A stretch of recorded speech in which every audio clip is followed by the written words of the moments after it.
The Cory bustard is one of the world's heaviest flying birds. However, it lives on the ground and is reluctant to fly unless in serious danger. Cory bustards are one of the few species of birds that drink water using a sucking motion rather than scooping.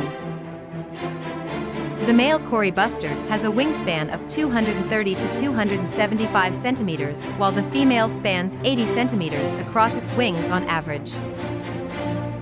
Cory bustards lack a preen gland, instead producing a powder down, allowing them to keep clean.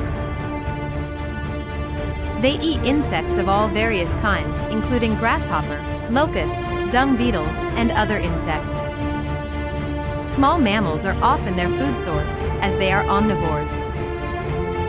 The Cory bustard's diet also contains lizards, snakes, scorpions, and gum from the acacia tree.